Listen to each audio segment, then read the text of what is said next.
I'm Finn Lewis from Agile Collective. We are a web development company based in various places, Oxford, Scotland, Italy, Manchester.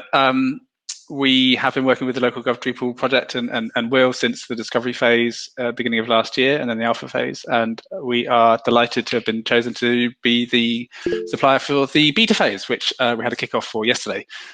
So we're into a bit of discovery, and yeah, we've got sort of 6 months of sprints going forward, which is super exciting. But today, Will suggested that it would be good to do a bit of an intro into GitHub, and for maybe non-technical users, for non-developers, and what is GitHub, how do we use it, and yeah, as I just mentioned, but for the sake of the recording, I haven't had a chance to do a whole lot of preparation, but I did do a little bit of learning and taught myself a couple of things last night. So I'll start at the beginning, and we'll go through, and we can take questions, and we can see if we can yeah, sort of share some learnings. And I'm open to people, pointing out if I'm doing things wrong, or I'm open to learning as we go as well. So please do feel free to put up your hand or butt in. I noticed we've got the raise hand function on this bit of this version of Google Meet. So feel free to do that. And perhaps, Will, if you spot people raising their hands, you can butt in and ask questions. So yeah, I will share my screen and I will start talking. We'll see what happens. Share. I'm going to share the entire screen on that one, and then I'll zoom in a bit so that. Can everybody see GitHub up on screen? Yep.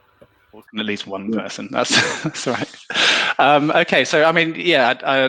What is GitHub? That's a really good question. I didn't really think about that. But GitHub is a place to store. Well, it's a place to collaborate, really, but it's a place to store code and collaborate on code. So we're using it for LocalGov Drupal. It's a publicly accessible repository of code and other things like issues, as in problems and discussions, and there are people who are members of the LocalGov Drupal organization. So if you go to github.com/localgovdrupal, it says LocalGov Drupal, home of the development of LocalGov Drupal, a Drupal distribution and install profile for UK councils. It also has an awful lot of repositories. A repository is a collection of code, a project of code, a bundle of code. We've got lots of different repositories here that all comprise the LocalGov Drupal distribution. Yeah, I don't know how far to go down that hole of what is a repository. But let's have a look at one of the repositories. So the LocalGov, the pinned repository at the top, is the kind of main install profile for the distribution, and this is where developers, who are looking to use the repository will possibly end up reading the README file there, which is always a place to go to find out how to install it, how to get started, how to contribute to it, and with various links off to other pieces of information. So that's all very developer centric. We also have a docs repository. Actually, no, sorry, before we go there, let's just have a look at the fact that we have an issues queue. So for any project or repository in GitHub terms, it has all of the code which sits there and allows us to copy the code or contribute to the code.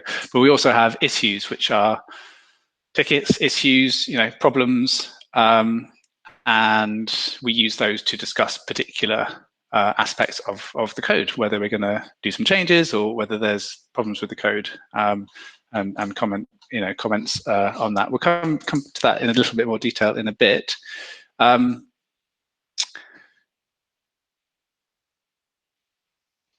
Branching. No, yeah. So where should we go? Let's start with the docs. Let's take a step back. So one of the things that GitHub is really good for is for contributing to, collaborating on contributing to a project like this, and that's not always technical contributions.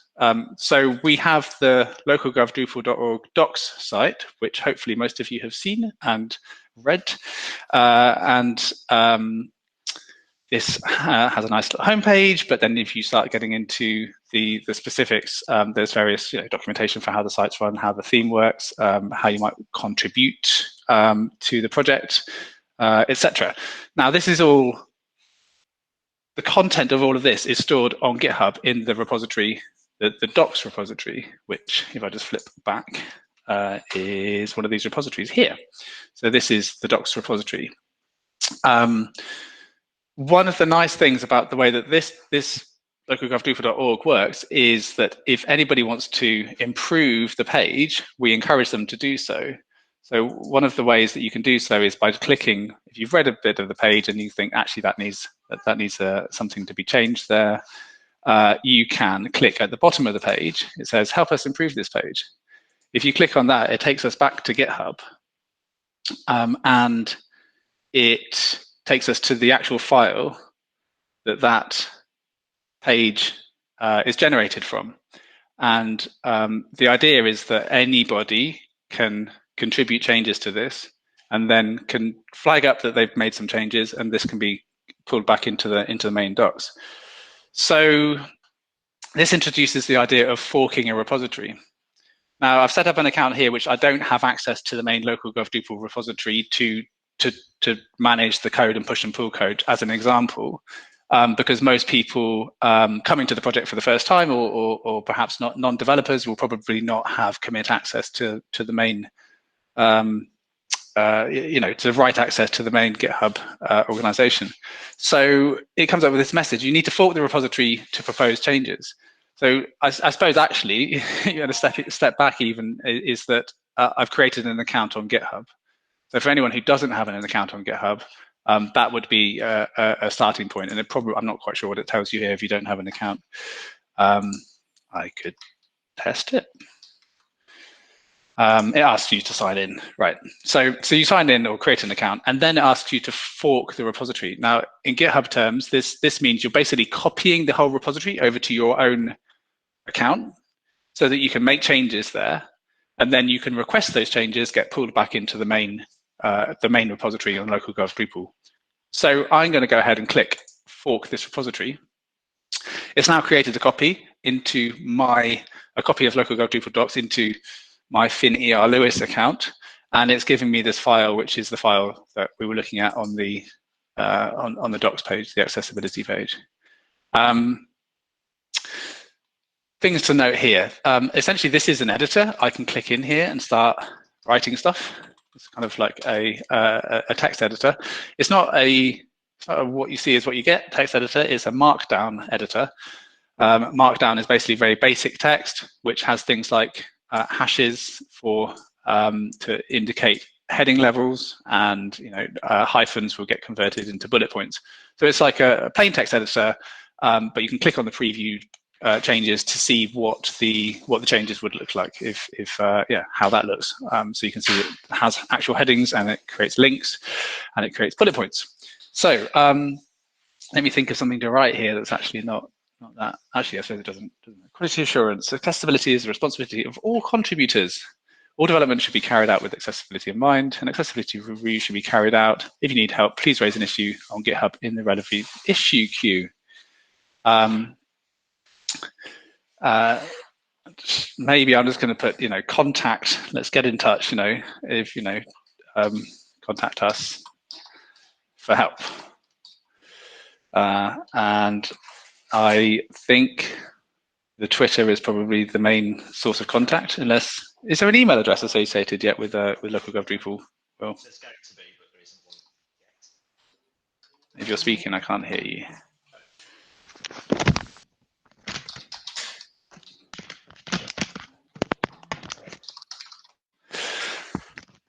So I'm just going to add a line there, like contact us for help. So, which might be something we actually want to add to various places. Feel free to contact us on Twitter for LocalGov Drupal. I should probably have thought of some more useful stuff to add to the documentation, but that's a good example. So to save this change, it's going to ask me to write a little message, which is called a commit message, which describes why I've made this change. and that will tell other people why we've made this change. It might just be you're correcting a typo, or it might be that you're correcting some, extending it. So I'm just putting add contact details at the bottom of the page. Then there's a typo in contact us. Oh, you've hit propose changes. Well, maybe when we get to the pull request bit, you can somebody can flag that up. It wasn't totally, but let's just run with it. So I've created that change to the file. I've suggested that change essentially on my copy, my fork in Git terms of the repository. And it's now taken to this page where it says comparing changes to choose the 2 branches to see what's changed. So essentially, we've branched the code. Well, we forked the repository, and we've got a different branch of the code where we're making our changes, and we can create a pull request which compares the original back on LocalGov Drupal /docs with the repository that I've forked, finiar-lewis/docs. It shows me what the changes are here. In the green are the lines that have changed. And I can just click create pull request. I can add a little comment. It's kind of it's automatically populated the sort of subject of the pull request. I'm just going to put just testing demo of pull requests. And then I can create a pull request. What happens next? So what's happened is this has taken us back to the LocalGov Drupal /docs pull requests. So this is back on the actual LocalGov Drupal repository now, and it's created a request to pull my changes from the forked repository back into the LocalGov Drupal repository. So as somebody with commit access to LocalGov Drupal, I should be able to come to this page and have a look at the pull requests, see that there are a number of pull requests, click into one of them. You can, I can click onto the commits to see, finiar-lewis has committed something a couple of minutes ago. I can go to the files changed, and I can see what the changes are there. I can then review the changes, make some comments on it, approve or otherwise. So in this case, I might just flip users actually. Let me see. Can I? So is the standard workflow then, Finn, that if you submit a change, like you've submitted a pull request, but someone else needs to approve it to actually let it become part of that site and sort of the live code? It's a very good question. Ideally, yes, that's the sort of culture that we're trying to establish.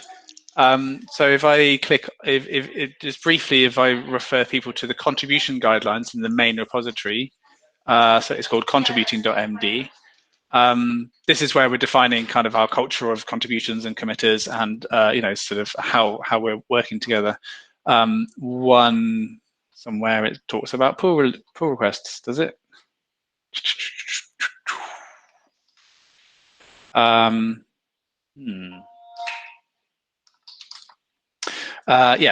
on contributions, it says no pull request can be merged without being reviewed by someone from a different organization. So that's really what we're aiming for, is if somebody creates a pull request on any of the repositories, ideally somebody from a different organization should review it and approve it. And then the original person who requested that pull request can merge it. That doesn't work in this case, actually, because the person requesting the pull request doesn't have permission to merge it. So we'll see. We need to evolve this as we go. But yes, I think it's worth pointing out, if you can hear me, is that some of these rules only apply to LocalGov Drupal. These are the standards that we decided amongst ourselves. Yes. That if you're going and looking at somebody else's work on GitHub, they might have a completely different approach to this. That's a very good point. But I think generally, it's like if you're a content designer, it's like 2I'ing, isn't it? You can't really publish your own stuff, or you shouldn't. And it's a very similar idea here, is you can suggest things, but really somebody else should look at it before it goes live. I think that's just a good standard generally to have. So these rules are conventions that you've put in place on the project. They're not enforced by GitHub. Is that right? No, that's right. Very good point. Yeah. True? Yeah. Yes. Yeah. Yes, they're conventions that we have put in place, that we have taken heavy influence from the Node.js Foundation, and tweaked to our own ends, and will continue to evolve as we go. The idea is to allow people to contribute, reduce the bar, but maintain some quality assurance as we go. So back on this, sorry, go on. So the last thing I was going to say, so when sort of a part of administering this account and this project, we set up organisations. So for us, there's a Croydon organisation that I'm a member of, and Adnan's a member of, and Chris. But there'll be other organisations, like groups of users, set up within GitHub. Like there's like user management that then defines who can approve things. So GitHub knows that somebody from Croydon can approve somebody from Brighton and things like that. Indeed, yes. Maybe we'll have a look at that shortly.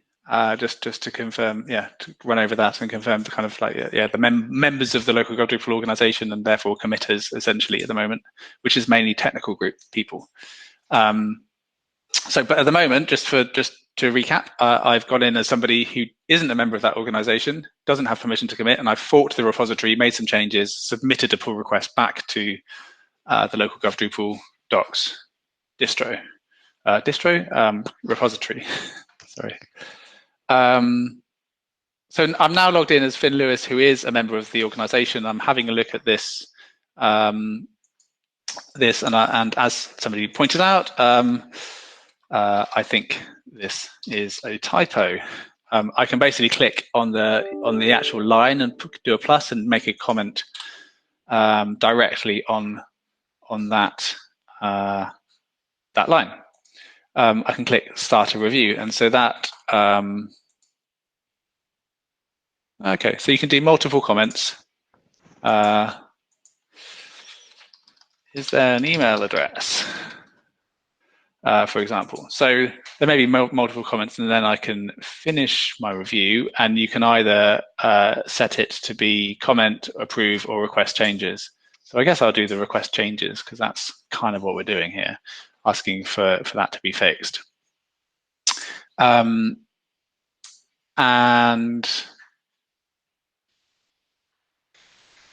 I'll just touch on the tests while we're here. We do have automated tests on various projects that run whenever a pull request gets submitted.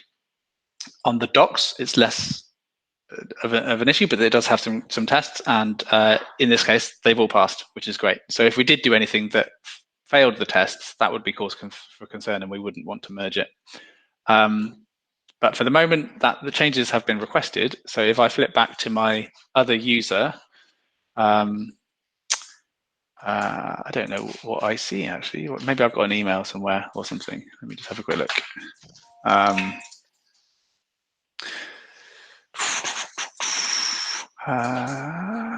Oh no, look, here we go. Right, so it's probably giving me some messages. Right. So yeah, in my email box, I have an email that says Finn Lewis requested changes on this pull request, and it gives me those changes and a link back to this page, basically. So what I can do here, I haven't actually tried this bit, is hopefully go and actually edit. What's the quickest way to go and edit that file again and make those changes if I'm in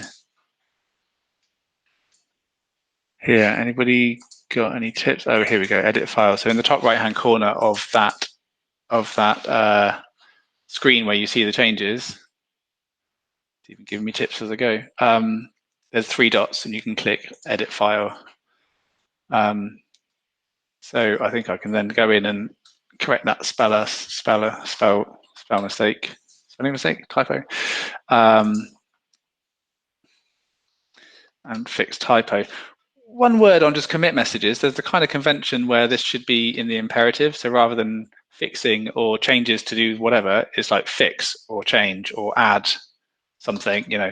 That's a convention which we're trying to keep to in commit messages. Not a big thing, but it's kind of nice when it says what it's actually doing. Header, fix typo in a header. Commit directly to patch 1 branch. So that's interesting. What GitHub has done automatically is create a branch on the repository.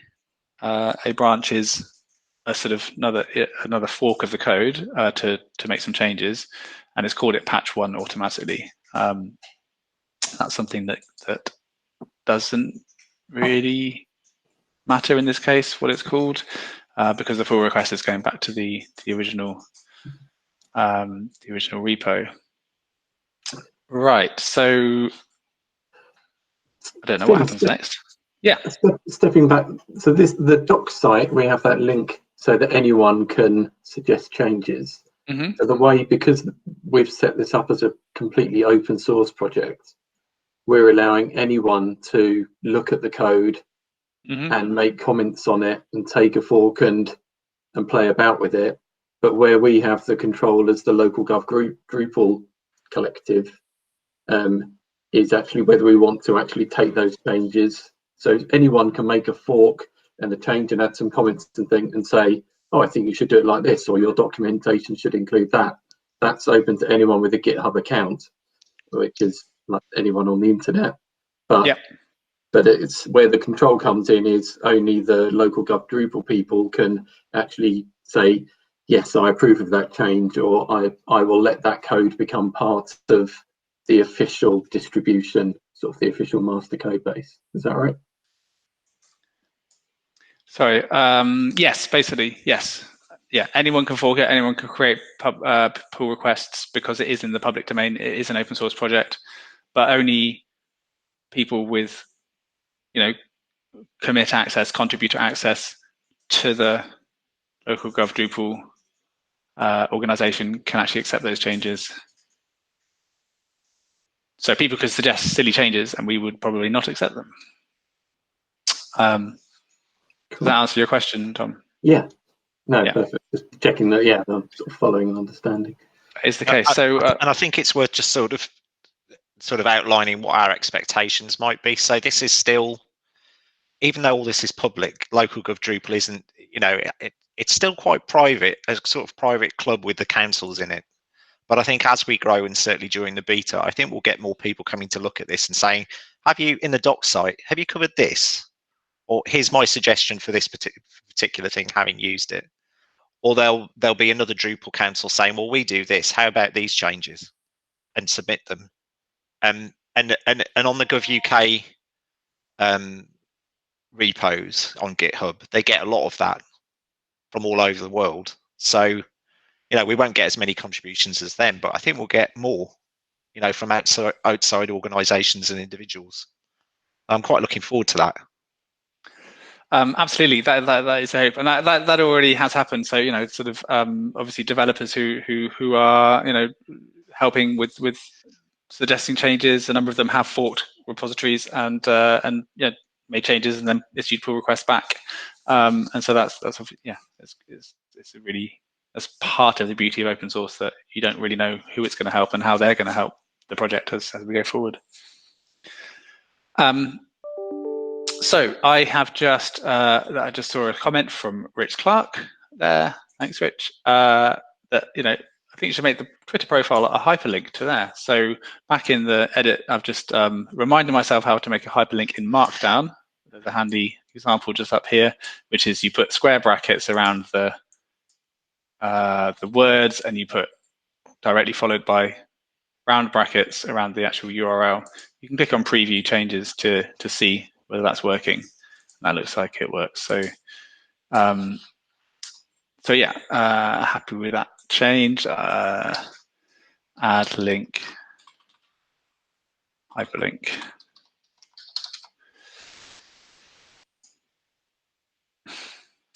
So I guess I could have made that change and resubmitted it as a pull request then. Quite possibly, indeed. But for the purpose of this, let's but it's great, it's just like there might be multiple people commenting on this PR, on this pull request. Sorry, pull request is often abbreviated to PR, the initials of pull request. So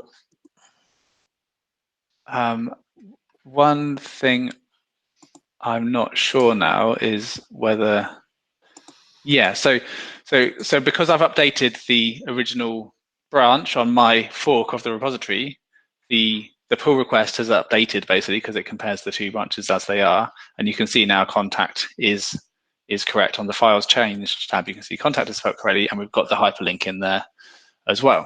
So these things, I'm back in as Finn Lewis with commit access and such. So I'm happy with this. That's resolved that conversation, and that's resolved that conversation. And so I can go back to the review. How do I do this? There's some way of. This is why I struggle with GitHub. There's just so many buttons for things. There's a lot of buttons. There's somewhere I can just say that that it's all okay. Basically, approve it. Any helpers out there? Anyone know how to do this? Oh, here we go. Sorry, reviewers. So I've requested changes. I think I can click re-request review. At which point I get to do my review again. Do I? No, I don't.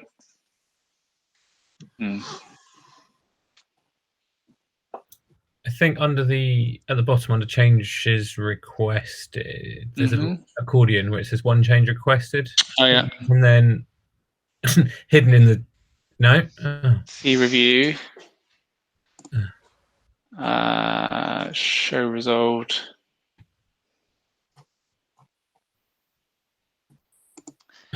Because normally when I come to review it, I've got a little thing here that says add your review, and then I go approved. I think that's only in the files changed tab, isn't it? Or oh no, hang on. Oh, here we go. Review changes. Yeah. Okay. Oh, you can't review your own pull requests. It's not. Oh, sorry, I'm in the wrong thing. That's why. I think. Yeah. Sorry, I was logged in as the other person who doesn't have permission. So let's just go back to this one, and I did click on that button to request the review, but I should be able to add my review now and just say, basically I'm happy with that.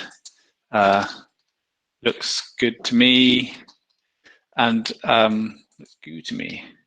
And I'll click approve, and basically that flags to any other developers on this that I think this is great. This pull request is ready to go. So imagining I'm two different people, don't forget, right? So that I'm now reviewing this request that's come in and approved it.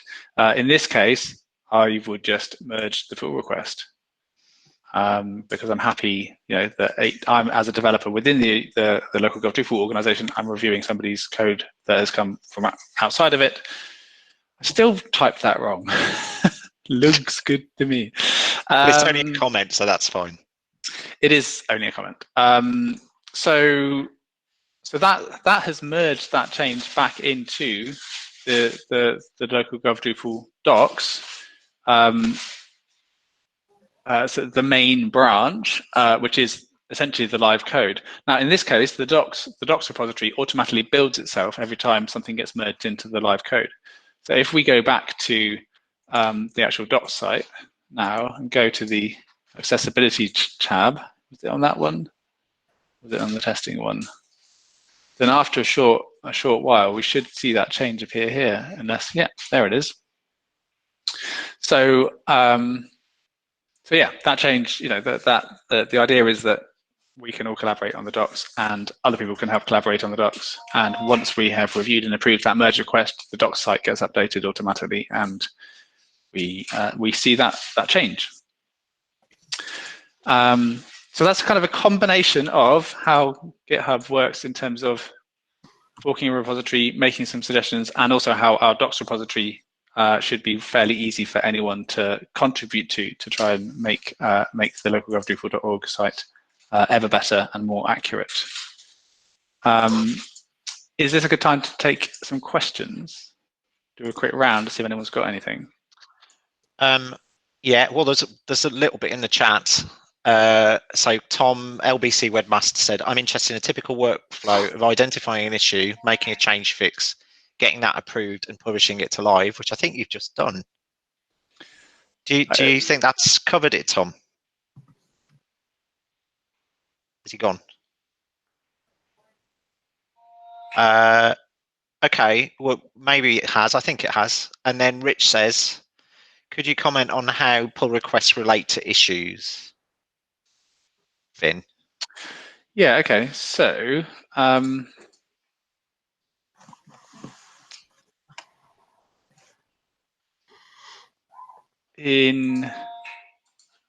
is my browser stop working? In the main LocalGov repository, let's just have a look, see if we can find a pull request to act as an example. So when we're creating code, actually, let me just check on the question there. How pull requests relate to issues? Rich, do you mean like in general always, or do you mean like in sort of like culturally how we're working? We're just looking at those tabs you've got at the top there. You've Yeah. got the code, you've got issues, which presumably are things that like we think we could build or fix, or bugs, that kind of thing. Mm-hmm. And then on the next tab, you've got pull requests. So Yeah. I don't know whether they refer to each other in some way. My assumption would be that when you pick up an issue, say it's a bug and you're going to fix it, and you start fixing it and writing code, at some point you're going to make a pull request to resubmit that code. But I don't know whether you'd see that in pull requests or whether you'd see it in issues, or whether the two things kind of automatically connect to each other. Indeed, they can do. They don't have to. So let's just run through the process on the docs repository of creating an issue. Something that we try to do, again, a cultural thing, is that we try to create an issue for any branch to do work on, which would then end up being a pull request. So we'll start with an issue, we'll create a branch off that issue, and then we'll issue a pull request from that branch back into the main branch. Okay. Test demo example issue.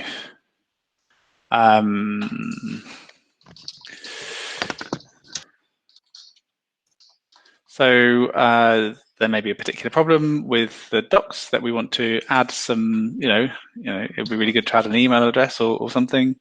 We might create that issue. And it's right now where I'm going to get confused between GitLab and GitHub, because I've been using GitLab recently. I'm fairly sure there is a way to create a branch directly from the issue, but maybe that was in GitLab. Any GitHub experts out there who know how to create a branch from this issue? So normally, just to kind of like caveat this, or normally as a developer, I would be working on the command line, creating branches in Git, and then pushing and pulling them from the repository. So yeah, that's just. I can't remember how you do this, Finn, so apologies. If you there's lots and lots of little cogs and hidden submenus in GitHub where you've got linked pull requests on the right. Mm-hmm. Can you link from there? So you can link existing pull requests, I believe, at that point. And I think if you create a pull request, do you not do it the other way? I don't know if there's an automatic. Yeah. I think you can link it to issues. What I want to do is try and create a branch to make some changes on first, but just directly in here. And I have to say I haven't done that in here. So I'm just going to create a new branch, and I'm going to just do it manually. So we created this test issue. It's called 32. It's called test demo, but it's number 32, so it's got a number on it. And so by convention, we try to create branches which match that. So I'm just going to call this. There's another convention that we try to create them called feature/. So I'm going to call it feature/32 test demo, and hit enter, and that should create me a new branch. I know you have to click on there, create a new branch. So I have created a branch, which is again a sort of copy of the code that's in here, and I've called it feature32 And this is where I could potentially work on this branch. As a developer, I'd be maybe working separately and then pushing and pulling code, which I guess is useful to know, but maybe less relevant to people who are working within the interface. I think you can certainly even you can do the same kind of things as editing.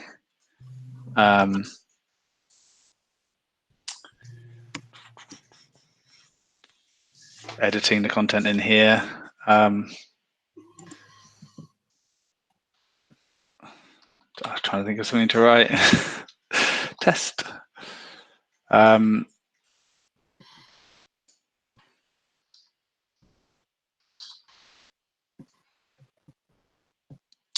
So what's happened here is that I've created a branch. I've added that that test heading, and that is on a branch which is the feature 32. If we now go to pull requests, and I create a new pull request here, then I am going to find that 32 and compare that to master. It's showing me the differences there.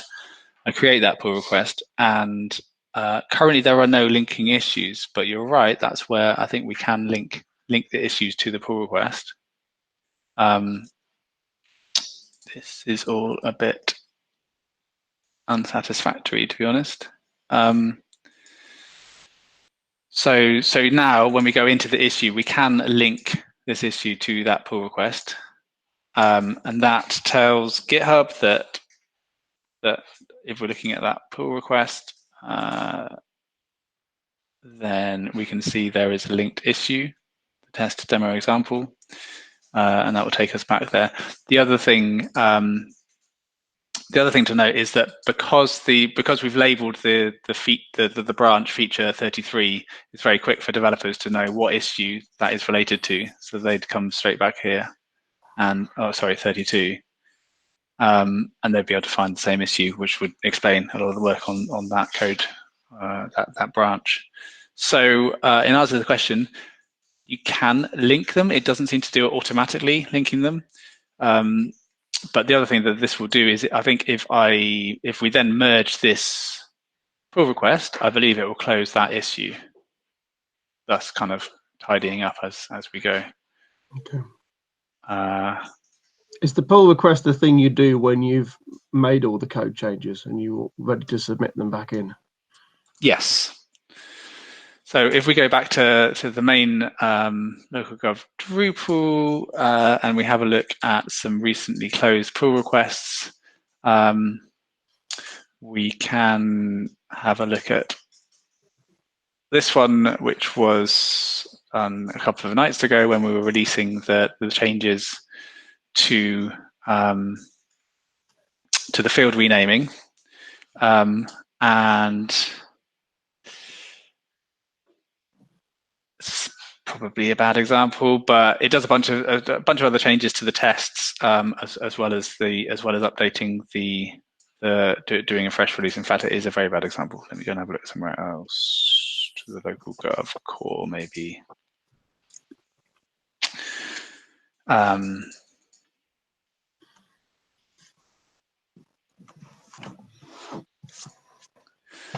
So in this case, there was a branch that we had been around for quite a long time.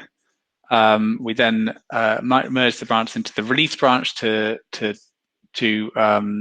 prepare for the release, and this showed us all the changes that were about to be released. And so in this case, there's a bunch of changes, and that gives us a final review to look at all of the changes that are going to be deployed into that release.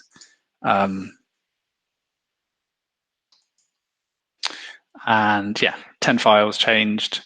There's the opportunity to have that conversation around it if anybody objects. In this case, I think I approved it. So Andy created it. I approved it, and then Andy merged it in, and it went into the release, and then we tagged it to the branch.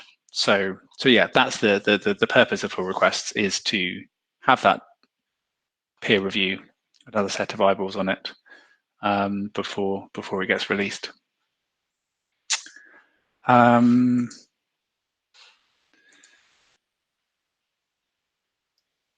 So I can't see any more questions in the chat. Are there any more questions? There can be silly questions. I always have loads of silly questions at these sorts of things. So let's just jump on the people thing briefly, because that was mentioned before. So there are currently 26 people in the LocalGov Drupal organization who are like owners and members, which means they have commit access to the repo. Most of these people are technical developers. There are a few sort of product owner people in there as well, and part of our contribution guidelines is anybody making significant contributions should be onboarded as a, and given commit access, basically, given and agrees to follow the code of conduct, essentially, and the kind of committing guidelines. So that's something that we need to, I guess, just regroup on and confirm the process by which we're adding more people, because it's going to grow and it's going to continue to grow, and we just need to, I guess, manage that in an appropriate way and make sure that's transparent and people understand what it means to have commit access to the repository. At that point, people potentially can review other people's pull requests and approve them. And so there probably does want to be some distinction between, I guess, technical group committers and product group committers as well. But yeah, to be discussed in the governance going forward, I guess. Any questions on that?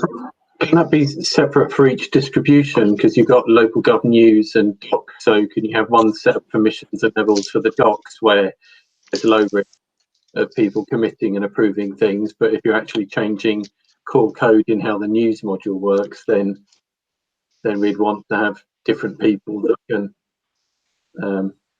commit and approve changes. I think so. Yes. So it looks like you can manage access, and all 26 members can access this. Is it possible to get down to granularly?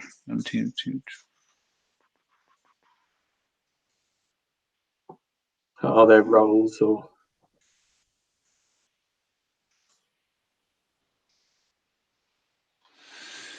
It's part of us to one of the things it's a good question. As part of the beta work of how this whole group scales to incorporate bigger. I can't see a way to actually change it on a repository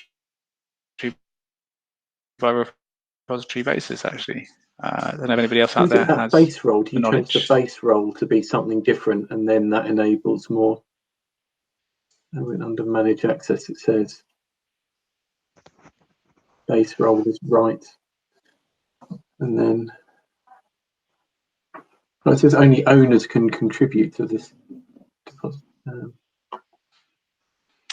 Yeah, so I mean, I don't know. Is the short answer. I think it's you can set. I know you can set up teams within an organization and have different teams, associated with different repositories. So that might be a way to do it. I can't immediately see a way to sort of add or remove individual members from this repository, for example. Looking at that description about teams, that does look like where that kind of level of control. Yeah, organization owners can manage individuals and team access to the organization's repositories. Team maintainers can also manage a team's repository access. So yeah, if that is something we need to do, we can have a look at that. But yeah, I just wanted to kind of give people an overview of the people who can kind of commit and accept pull requests, and the fact that anybody who isn't in that can still fork and do contributions and then request pull requests. There's it's worth saying that on that there's two repos that I think a lot of people here might want to get involved with. So the first one is docs that Finn showed, and we're starting to do the docs are pretty good, but we know there are gaps, particularly around what LocalGov Drupal does. So we're starting to do a lot of work sort of explaining what it is and how you get involved and everything else. And I guess I'll probably end up doing the first draft of that with other people, but it's very much a collaborative effort. There'll be holes in it, and if people are willing to point those things out, review work, that would be really useful. But the other one is blog. We're able to blog through this setup in exactly the same way. And I think 2 blog posts have been written so far. It's not as easy as just creating a new blog post in WordPress and writing it and having someone else see it. There's more to it. But I think when you go through it the first time, you'll probably get stuck. But I've sort of done a few of these now, and I think I know my way around it. Anyone involved in LocalGov Drupal can blog about it. And that's maybe a good introduction. Try and write one. And it'll walk you through all of this, and you'll get to see it for yourself without the fear of damaging any code. Because certainly I wouldn't go anywhere near that myself. So yeah. So is the blog is within the docs repository though, isn't it? Yeah. Yeah. Okay. If you drill down through there, you'll get to it. Yeah, there it is.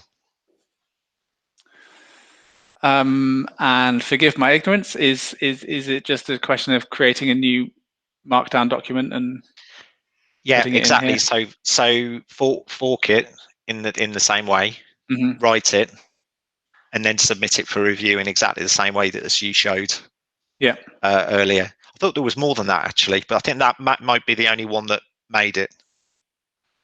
And then that shows up here on the yeah. So we do a few more. That was a while ago. Yeah, very, very good point. Who have we got lined up for some blog posts then? Definitely me. I don't know about anybody else. We always ask for submissions. It'd be nice if more people. If you blog on your own sites about LocalGov Drupal, there's no reason why we shouldn't summarise what you've written and point back to what you've done. We ought to do more of that for sure. Or you might want to blog here and then point to it from your own site. I think either way, we could do that. There's a lot to say about what we do and where we're going. We should write a blog post about this, Finn. Yeah, definitely. We should write a blog post about everyone who's launched websites as well. Yeah. Try and get that out there. Okay, let's. Can you have a look at the project side of things, of how we've managed sprints of like the alpha in the past, of like sort of the Trello-like functionality of actually how you can sort of manage the workflow of work? Absolutely, yeah. Just before we get there, let's just have a quick look at this screen that on the issue screen, because a few things that for anyone who wants an intro, there's a really nice little GitHub Labs, I think it's called, takes you through kind of like creating an issue, assigning it to yourself, forking a repository, all of that kind of stuff. So do check out that. But the first thing it said is assign an issue to yourself, and I was like, oh yeah, that's the thing. So just to know, if you've created an issue and you want to continue working on that issue, up on the top right hand side you've got assignees, and you can just click on the assign yourself, and that means that your user is assigned to this issue, so you can carry on working it. You can also assign other people. In fact, you can assign multiple people. And if you click on the little cog, you can see other people who you might want to assign, or start typing a name, and you can assign it to somebody else. You might also want to unassign yourself at that point if you wanted to assign it to somebody else for their comment, for example. Whoops, this went back to Maria's profile. So I'm going to get down to projects in a sec, and that's where labels will come in handy. Labels are a way of tagging, essentially tagging different issues. We've got a bunch set up of defaults, bug, documentation, enhancement, good first issues for newcomers, that kind of stuff. So as we ramp up our velocity, that will come into handy. And projects, as mentioned there. So we'll jump across and have a look at projects. Milestones we haven't used really much, but it might be something that's useful now that we're getting into beta, to set particular milestones for particular features that we want to try and get out. And then we've already mentioned linked pull requests. So that kind of gives you, if you're in an issue, that column gives you a nice little overview of those things. I note that you can also unsubscribe from notifications if you're getting too many. So Maria, you might want to do that on this one. Sorry for tagging you so much. But yeah, projects. Let's go back into the overall organization. And projects are a way of, it's an annoying terminology, isn't it? Because like potentially, a repository could be a project, but projects are a way of collecting lots of issues together around a particular bit of work. You can have projects at the organization level, or you can also have projects at the repository level, which can be a little bit confusing. So just watch out for that. If you're in a repository, like the LocalGov profile here, you can have projects there, which is how we started. But we moved, because we're working across 20 odd repositories, issues might be in any of the repositories. We moved to an organization level project. And we can have a look at one of the ones. As can be seen, we had a separate project for each of the sprints last year. So if we dive into sprint 5, then this lays out issues in a Kanban board type approach, to do, ready for work, in progress, review, etc. And of course, all of these are passed, so everything's in the done column. So this does, for these purposes, act as a record of what got done in that particular sprint, and you can go back and click into one of the issues and go and have a look at the pull requests associated with that issue. And if you needed to go back, it's a great way of tracking the history of what's happened. Could you explain what those icons are, Finn? Because that's something that always throws me. I see them around. What I probably icons just are need to. So you go back to the done queue on sprint 5, Yep. and there are lots of icons. So there's one with an exclamation mark on it, and I'm just like, what's that? I think that means it's an issue that's maybe a bug, and it might mean, I don't know. Let's hover over it. What does it show? Oh, you really did sound like you did know for a moment there. I think it's an issue. This one is a merge request, or a pull request. Sorry, pull request in GitHub, merge request in GitLab. The same thing. The request to merge a branch into the main branch, or one branch into another. And I guess the tick means that it has been done. Let's have a look at what. I think it's tests failed, Finn. Okay. Oh no, it means closed. So it's an issue. It's an issue that's closed. Sorry, were you referring to that, Dan? Yeah. Sorry, my mistake. Yeah. I think this one down here. Yes. If you look, so it's a merge request, and the tick means the tests are passing, and this is a merge request where the tests have been failing. Sorry, pull request. Forgive my terminology. And so back on the automated tests front, merge requests often, pull requests often will have tests that fail, and eventually we get them to pass, and then by fixing things or fixing the tests. And so that gives you a quick visual of that, which is very useful if you've got a big column of issues for review. You can see which ones are failing and which ones have passed. I think they're the only two icons we've got there, Will, at the moment. Yeah, I just see lots around, and they throw me a little bit. Yeah, there's no kind of key as a. Icons are great if you know what they mean. Yeah. So back on the project, what we will be doing going forward is setting up new projects for each sprint going forward in the LocalGov Drupal. And anyone can dive in and have a look at where we're at. I guess we've got a bit of a naming question there, Will. Do we follow on to call it sprint 12?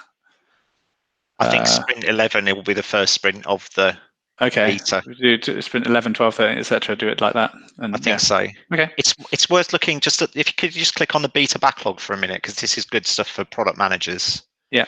So, and if you've come to the product group, you'll have seen this already, is what we're trying to do is gather all the issues from all the various different places that they live. So some things in GitHub and loads of things on council's Trello boards. And I've Tom, I think, has added a couple here. I've added some as well. Is what we're trying to do is group them by the repo on LocalGov Drupal. So what did we look at earlier? We looked at directories. I think that's a repo. Directories is a content format within LocalGov Drupal. So what we're trying to do is gather together all of those issues. You could go to the directories repo and look at them all, but what we're trying to do is say, what are the most important things there that we want to do next? So, when it comes to doing a sprint about directories, we'll go, well, let's go and look at the backlog for that. So these columns, you can set them up any way that you like. It's the same as Trello. You can have as many columns as you like, and you can call them what you like. So we've said, oh, we'll just have one column for each repo. So here are all the directory issues, here are all the news issues, here's all the guide issues, and you can drag and drop them, put them in order if you want to. So this stuff's very Trello-like, and if you've used Trello a lot, there's not really any difference here. That's just been really handy. These can be discussed and ordered and refined, and it's only when they're sort of ready to do something that you can then actually connect them to a pull request, or I don't know, connect them to an actual piece of work on the code or something. Is that right?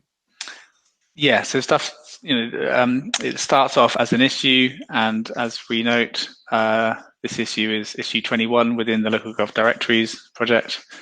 We would then, once we're starting to work on this, we would add it to whatever the project board is, like the Sprint 11 project board. Don't know why I can't get to that. All right, yeah, organization. And we would then create a branch called feature 21, whatever, directory labeling or something descriptive. And then once that's ready, a pull request will be created off that and linked to this issue, so that we can see the pull request in flight. It would then show up here. I've just posted in the chat, we use a GitHub power up on Trello to connect any cards on Croydon's dev board to the relevant Trello issue, so it's easier to see the the status of where the actual work on the code is taking place compared to the card on Croydon's dev board of how we actually, I don't know, manage our priorities and resources and things. That connector works quite nicely. Interesting. Yeah, it's brilliant, because almost we've been able to say this is a place, this doesn't need to be in Croydon's Trello anymore. It's actually a piece of work that we need to discuss. So like the discussion lives on GitHub, but the placeholder lives with Croydon, so they can keep track of where it's got to. And I guess Tom will be doing that a lot more, won't we? Yeah, hopefully. Yeah. And it's something all councils can do. If you've got a Trello board of things you want considered, let's talk about when it's a good time to talk about it as a larger group. Yeah, because otherwise move it over. Yeah. Yeah, there's a risk of the decisions and thoughts and conversations about a change might only appear on our local Trello board and not actually on GitHub where the code is being changed. So that will creates a better history, sort of richer context about changes that are made. Yeah, there is this tension about where to put stuff, isn't there? But yeah, I think this is. I think with appropriate tagging and appropriate conventions, I guess we can be clear and through that sort of publicize. If you find a bug, how to report it. Please go here, use this issue queue, follow this template, make sure you do steps to reproduce, that kind of stuff, what version you're using, the kind of standard best practices for reporting a bug. Or if you've got a feature request, please go and pop it here, and just being quite clear about those different things. Good learning, like you say, Will. We've still got 15 minutes scheduled, but it feels like unless there's any more questions, maybe we're almost there. I wanted to point out a couple of really good links that Maria put in the chat to GitHub Labs. Yes. These 1357, so it's maybe 2 or 3 links back. That's a really good place to look at. But also this first day in GitHub, I didn't know this existed, and it looks brilliant. It's like a how-to for GitHub. Yeah, I didn't do this one, but I did another one on GitHub Labs. Yeah, which kind of just definitely these are brilliant. Anyone who's wants to get more comfortable with GitHub. No favoritism here. Anyone who wants to get more comfortable, do check these out because they are great. Thanks, Maria. Any more questions? Sounds like not. I bet it will raise more questions. If you do have more thoughts or comments on this session, then please do let Finn know or me know. Can I just do a plug before we finish? You got a gig. No, I've got this gig. So there's a link to our YouTube channel in the chat, and it's not a friendly link yet because we've only got 30 subscribers. Well, I mean, I thought 30 was good, actually. I didn't think we had 30, so that's great. But when you get to 100 subscribers, you can have a custom URL, which we'd really like. So please do like and subscribe. That's what you say on YouTube videos, isn't it? Please like and subscribe. This video will turn into one of those videos. Could you just go visit that a second, that page, Finn? Oh, here we go. So there's one with my horrible picture on it, which was a final show and tell from the discovery. But what this channel will become is much more of this kind of thing. So how do you do something either with LocalGov Drupal, or how do you do this kind of work generally? So the first video there from 2 weeks ago was a session that was run by Dan Champion, who's on this call. So thanks again, Dan, for doing that. And he had some accessibility tools that he was using and really enjoying using and wanted to share those. And we thought, oh, okay, well, let's do a session on that. And this GitHub session, thanks, Finn, for running this. It's been brilliant. Is exactly the same thing. We had, there was something we didn't really know about as a group, in this case, GitHub. Why don't we do a session on that for an hour?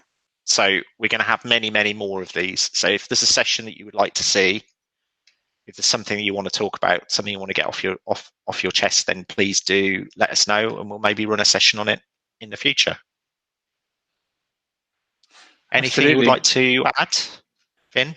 I guess also just the kind of the short how-tos, if there's requests for particular things, whenever that was a few months ago, like put the kind of how to install locally on Ubuntu, the thing, just ran through that. And personally, I find those really helpful if I don't know something and I just watch someone going through it rapidly and suddenly it all makes sense to me.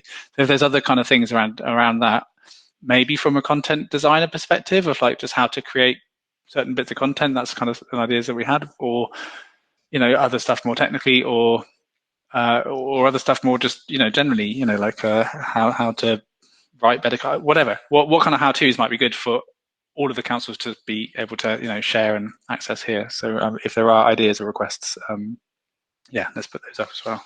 So I do see in our future there's a content design playlist here where we talk about how to populate, how the particular content formats work, why they do what they do, what the evidence is briefly, and how the best practice for using that, that kind of thing, which I think we absolutely should have.